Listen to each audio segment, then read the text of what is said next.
कोण दबाव टाकते तुमच्यावरती? इतर ज्या बाकीच्या शाळा आहेत याच्यामध्ये तुम्ही आज मराठी आणली पाहिजे, सक्तीची केली पाहिजे. इतर ज्या बाकीच्या शाळा आहेत याच्यामध्ये तुम्ही आज मराठी आणली पाहिजे, सक्तीची केली पाहिजे. ते सोडून तुम्ही हिंदी सक्तीची करण्याच्या मागे लागलेला कोणाच्या दबावासाठी? कोण दबाव टाकते तुमच्यावरती?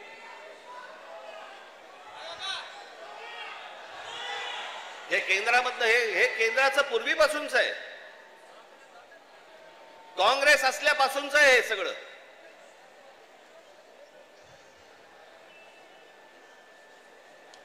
मुंबईसह संयुक्त महाराष्ट्र झाला त्याचा जो लढा होता, इतका प्रचंड मोठा लढा, ही मुंबई महाराष्ट्रापासून बाजूला करण्याचा डाव होता.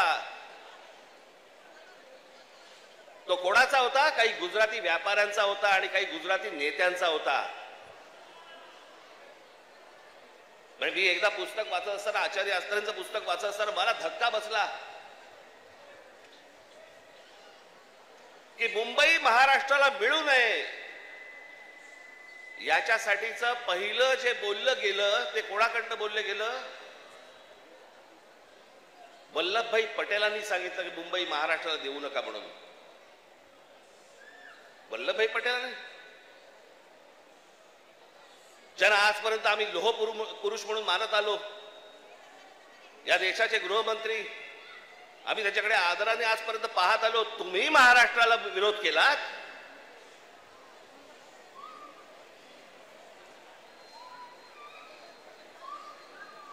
ज्या ज्या वेळेला महाराष्ट्रामध्ये आंदोलन झाली त्या त्यावेळेला हे मोरारजी देसाई गोळीबार करून लोकांनी ठार मारले होते, मराठी माणसाला ठार मारले होते इथे महाराष्ट्रात. गेले अनेक वर्षांचा ह्यांचा मुंबईवरचा डोळा आहे. इतर ज्या बाकीच्या शाळा आहेत याच्यामध्ये तुम्ही आज मराठी आणली पाहिजे, सक्तीची केली पाहिजे. ते सोडून तुम्ही हिंदी सक्तीची करण्याच्या मागे लागलेला कोणाच्या दबावासाठी? कोण दबाव टाकते तुमच्यावरती?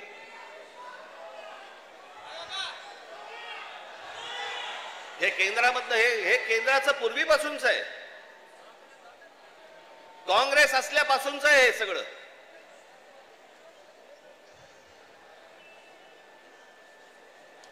मुंबईसह संयुक्त महाराष्ट्र झाला त्याचा जो लढा होता, इतका प्रचंड मोठा लढा, ही मुंबई महाराष्ट्रापासून बाजूला करण्याचा डाव होता. तो कोणाचा होता? काही गुजराती व्यापाऱ्यांचा होता आणि काही गुजराती नेत्यांचा होता.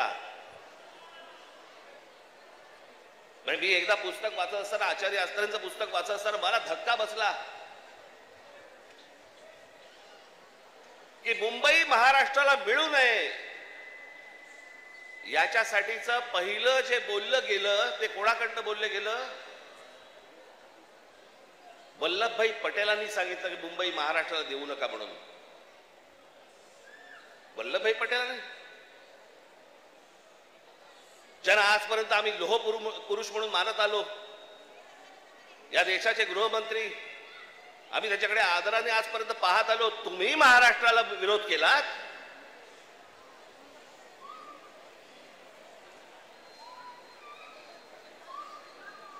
ज्या ज्या वेळेला महाराष्ट्रामध्ये आंदोलन झाली त्या त्यावेळेला हे मोरारजी देसाई गोळीबार करून लोकांनी ठार मारले होते, मराठी माणसाला ठार मारले होते इथे महाराष्ट्रात. गेले अनेक वर्षांचा ह्यांचा मुंबईवरचा डोळा आहे, अनेक वर्षांचा. हे सहज नाही होते सगळ्या गोष्टी. मी त्या दिवशीच्या माझ्या भाषणामध्ये मी म्हटलं ना, हे चाचपडून बघतायत, तुम्हाला चाचपडून तपासून बघतायत की हिंदी भाषा आणली, बघू महाराष्ट्र विरोध करतोय का, बघू मराठी माणूस पेटतोय का, बघू मराठी माणूस जिवंत आहे का. आणि तो जर शांत दिसला तर हिंदी भाषा आणणं ही त्यांची पहिली पायरी असेल. आणि हळूहळू हळूहळू हळूहळू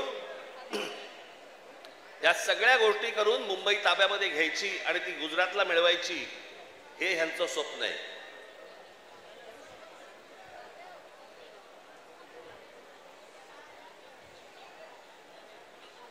बाकीच्यांचा विषय येतो कुठे मला कळतच नाही. विषय भाषेचा आहे. एक जगातलं सत्य मी प्रत्येक वेळेला सांगत आलो, जगातलं सत्य, तुमची भाषा मेली आणि पायाखालची जमीन गेली की तुम्ही कोणी नसता जगामध्ये, तुम्हाला काही अर्थ नाही. तुम्हाला कोणी विचारणार नाही. तुमची भाषा टिकवणं महत्वाचं आहे, तुमची जमीन राखणं महत्वाचं आहे. पण हे फक्त मुंबई महाराष्ट्रात खास करून मुंबईत काही गोष्ट झाली की ती देशभर चालू ठेवतात हे हिंदी चॅनलवाले. हे कसले हिंदी चॅनलवाले?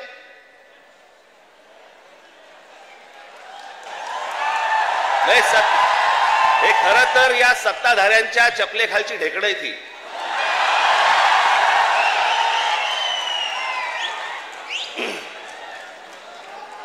आता बघा, थोड्या वेळात बघा सुरू करतील, राज ठाकरेने उगला जहर.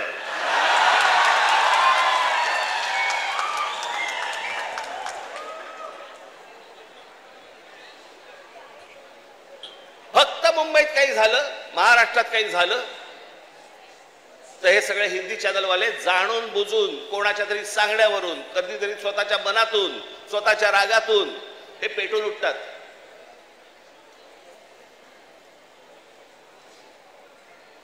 माझ्या बिहार मधले जे काही लोक आहेत, माझं त्यांनाही विचारणं आहे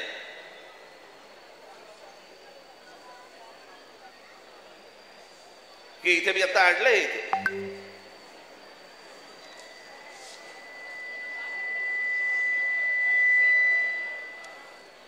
28 सप्टेंबर 2018, ऐका नीट मी काय बोलतोय. 28 सप्टेंबर 2018 धुंदार, हिम्मतनगर जवळ, जिल्हा साबरकांठा, गुजरात, 14 महिन्याच्या एका मुलीवरती बलात्कार झाला. ती मारहाण, त्याच्यानंतर बिहारी लोकांना गुजरातमध्ये मारहाण केली आणि जवळपास मारहाण करून 20,000 लोकांना गुजरातमधनं बिहाऱ्यांना हाकलून दिले, बाहेर काढले. झाल्या का बातम्या?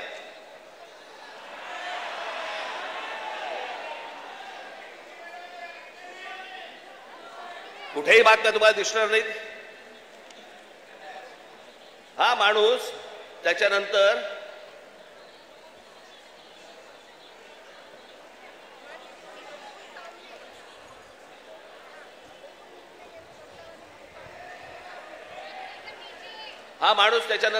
याने भारतीय जनता पक्षामध्ये प्रवेश केला, त्याला तिकीट दिलं गेलं आणि तो आमदार देखील झाला. म्हणजे यांच्या राज्यामध्ये हे वाटेल ते करणार, बाहेरच्या राज्यांमधली लोक आतमध्ये घेणार नाहीत, त्यांना मारणार, हाकलून देणार. 10-20 आता परत झालं, आता परत गुजरातमध्ये झालं आणि बिहारी लोकांना गुजरातच्या बाहेर काढलं. झाल्या बातम्या? नाही झाल्या. इथे एका मिठाईवाल्याच्या कानफडीत बसल्यावरती देशाची बातमी भरते, देशाची.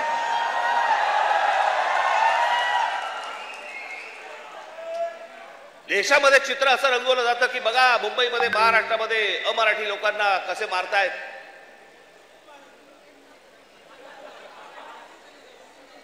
हे काय प्रकारचं राजकारण सुरू आहे देशामध्ये, आपण लक्षात घ्या.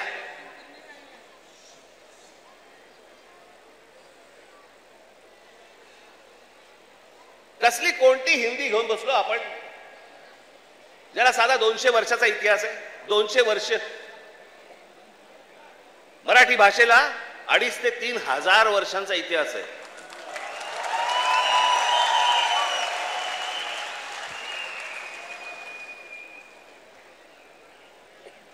मराठी भाषेला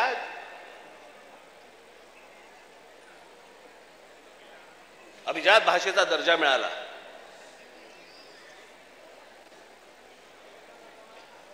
या शिवतीर्थावरती इथे मुंबईला पंतप्रधान नरेंद्र मोदींच्या समोर मी त्यांना सांगितलं होतं, माझ्या फक्त 5 गोष्टी आहेत, 5 अटी आहेत गोष्टी. त्यातली एक पहिली, मराठीला अभिजात भाषेचा दर्जा तुम्ही द्या. पंतप्रधान झाल्या दर्जा दिलाय, वर्ष झालं, 1 रुपया नाही आलाय. हिंदी भाषेला म्हणजे गंमत बघा, एखाद्या भाषेला जर समजा अभिजात भाषेचा दर्जा द्यायचा असेल तर त्याला कमीत कमी 1400 वर्ष जुनी ती भाषा पाहिजे. बरोबर, ही अट आहे कमीत कमी. म्हणजे हिंदीला अभिजात भाषेचा दर्जा मिळायला अजून 1200 वर्ष आहेत.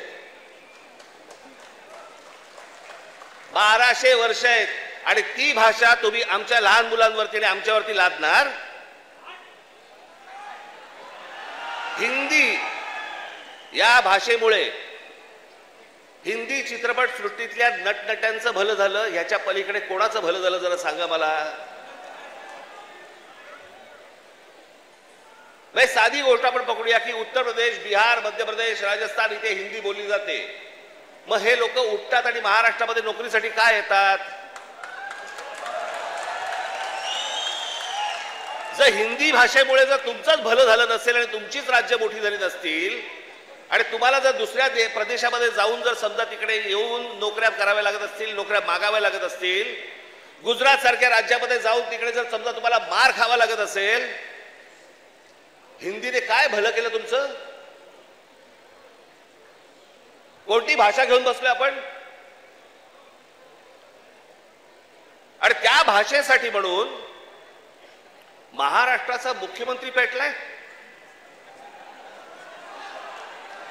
मला कारणच नाही कळलं.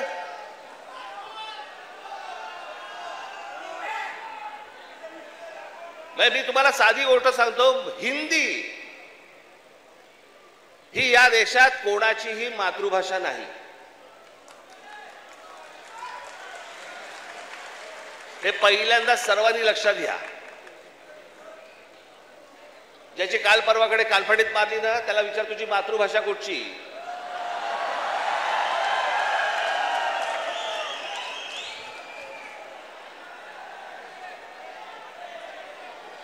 अहो, हिंदी ही इकडच्या तिकडच्या सगळ्या कडबोळ्यातनं तयार झालेली 100-200 वर्षापूर्वीची भाषा. बाकीच्या सगळ्या तर केवढ्या जुन्या भाषा आहेत. उत्तर प्रदेश, बिहारला आता समजलं पाहिजे, राजस्थानला आता समजलं पाहिजे. मी आता एक आणलं इथे उदाहरणार्थ बघा. हिंदी या भाषेमुळे हिंदीने किती भाषा मारल्या? तर जवळपास 250च्या आसपास भाषा मारून टाकल्या. त्याच्यामध्ये कांगरी, गडवाली, कुमाऊनी, अवधी, हरियाणवी, ब्रज, भोजपुरी, मगधी, बाघेली, छत्तीसगडी, बुंदेली, माळवी, भिल्ली, नागरी, बागरी, मारवाडी अशा अनेक भाषा आहेत.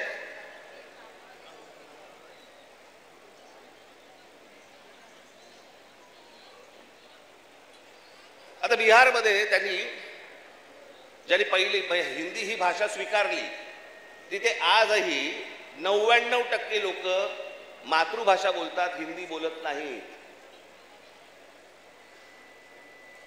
म्हणजे अशा तर मी तुम्हाला सांगतो,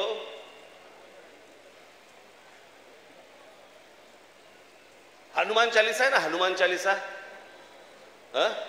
ज्याला तुम्ही हिंदी म्हणता, ते अवधी आहे, हिंदी नाही.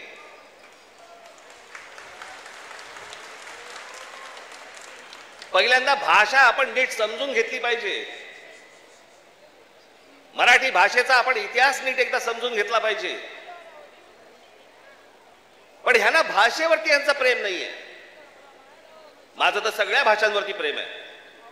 माझा तर दावा कदाचित चुकीचा नसावा,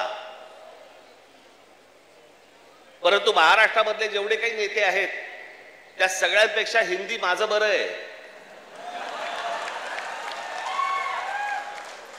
आणि याचं कारण माझे वडील. माझ्या वडिलांना व्याकरणासकट उत्तम मराठी तर येतच होतं, उत्तम इंग्रजी येत होतं, उत्तम हिंदी येत होतं आणि माझ्या वडिलांना व्याकरणासकट उत्तम उर्दू येत होतं. भाषा कोणतीही वाईट नसते,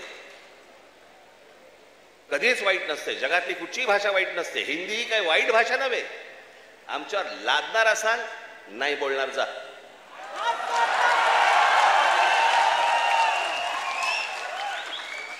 आणि लहान मुलांवरती तर नाहीच नाही. विषयच येत नाही या गोष्टींचा. त्यांचं राजकारण काय चालू आहे ते पहिलं बघा तुम्ही. हे या सगळ्या गोष्टी मी तुम्हाला आत्ताच सांगतोय. मी माझ्या पत्रामध्ये पण दिलं होतं, आम्ही हिंदू आहोत, हिंदी नव्हे.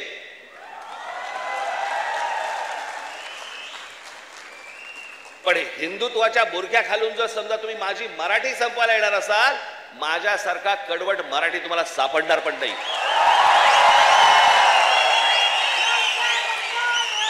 हिम्मत असेल तर हात लावून दाखवा तुम्ही.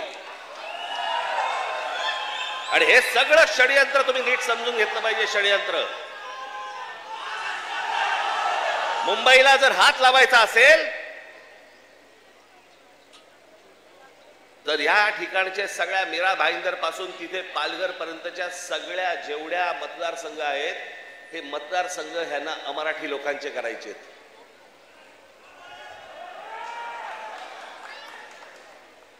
मी गेले 20 वर्ष मी ओरडून ओरडून बोंबलून बोंबलून सांगतोय, ही नुसती माणसं येत नाही आहेत.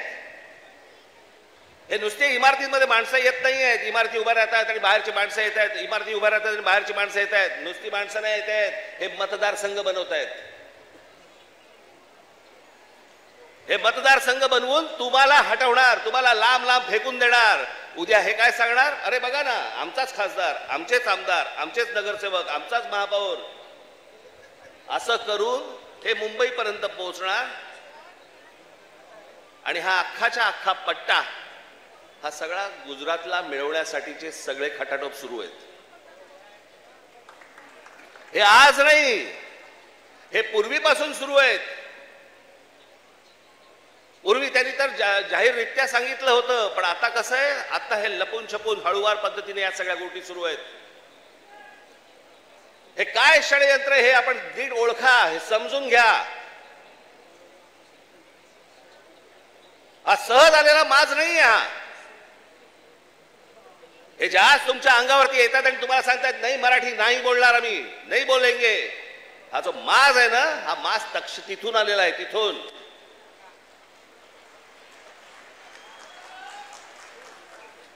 आज तुमच्याकडे काही लंब चौडं भाषण करण्यासाठी नाही आलो मी. खरं तर आज शाखेच्या उद्घाटनाला आलो होतो. मला अविनाशने मला सांगितलं की साहेब तिकडे येणारच आहात तर एक छोटी सभा आपण घेऊन टाकू.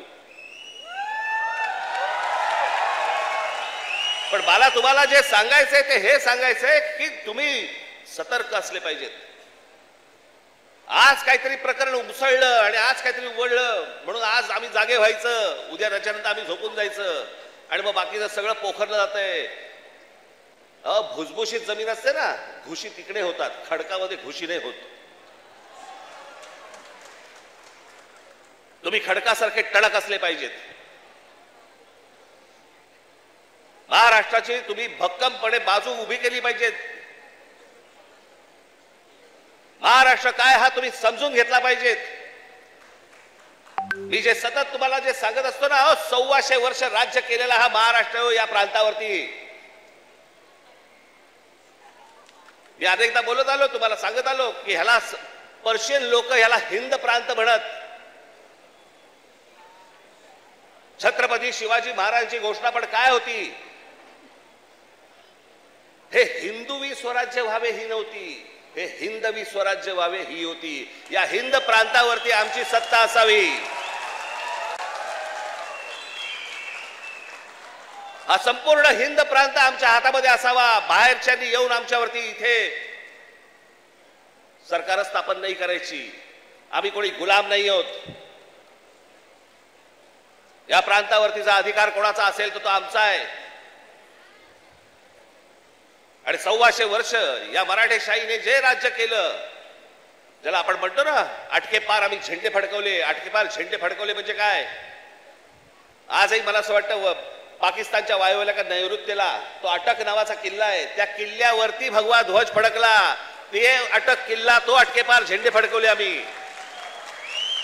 तिथपर्यंत पोहोचले होते मराठे. तो महाराष्ट्र हतबल आहे. तो महाराष्ट्र यांच्या समोर हात पसरतोय. आम्ही भिका मागायच्या आम्हाला न्याय द्या म्हणून. तुम्ही या महाराष्ट्राचे राजे, तुम्ही या महाराष्ट्राचे मालक. बाकीची माणसं बाहेरून आली ती तुमच्यावरती रुबाब करणार आणि आम्ही हतबलतेने त्यांच्यासमोर बोलणार, अरे नाही नाही भाई साहब ऐसा मत बोल. का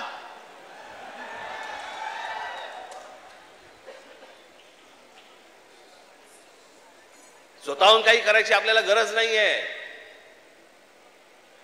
पण जर अशा प्रकारे मास्क घेऊन जर समजा कोणी अंगावरती आला, ठेचायचा म्हणजे ठेचायचाच.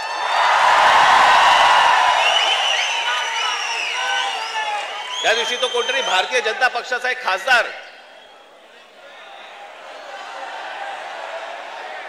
कोणतरी दुबे नावाचा, कसा काय बोलला, मराठी लोगों को हम यहां पे पटक पटक के मारेंगे. झाली का हो केस त्याच्यावरती? हिंदी चॅनल वाल्यांनी दाखवलं का? पुढे चालवलं का? काही नाही.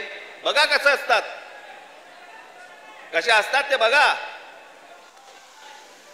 तू आम्हाला पटक पटक के मारणार दुबे? दुबेलाच मी सांगतो, दुबे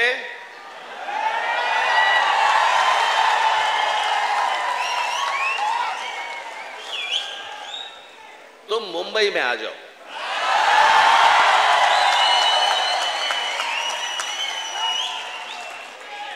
मुंबई के समुंदर में डुबे डुबे कर मारेंगे.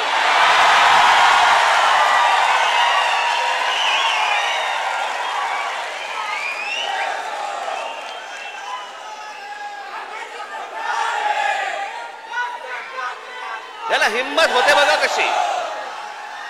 तुम्ही जर काही बोललात तर त्याची राष्ट्रीय बातमी होते. तुम्ही जर कुठची अमराठी माणसाबद्दल काही गोष्ट बोललात ती राष्ट्रीय बातमी. पण हे ज्यावेळेला बोलतात त्यावेळेला त्यांना माहिती असतं सरकार आमच्या मागे आहे.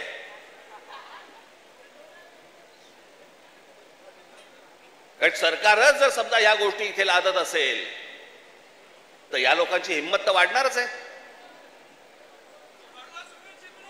एक गोष्ट त्या दिवशी मी सांगितली, पुन्हा एकदा सांगतो, तुमची सत्ता असेल ती लोकसभेमध्ये आणि विधान भवनामध्ये. आमची सत्ता रस्त्यावरती आहे, रस्त्यावरती. काय नाही, 56 इंचाची तुम्ही पण छाती बाहेर काढून फिरा. हा महाराष्ट्र आहे, तुमच्या बापाचा महाराष्ट्र आहे. परत कोणी जर महाराष्ट्रामध्ये वेडावाकडं वागायचा प्रयत्न केला, माझा महाराष्ट्र सैनिक त्याचा गाल आणि त्याचा हात या सगळ्या गोष्टींची युती झाल्याशिवाय राहणार नाही.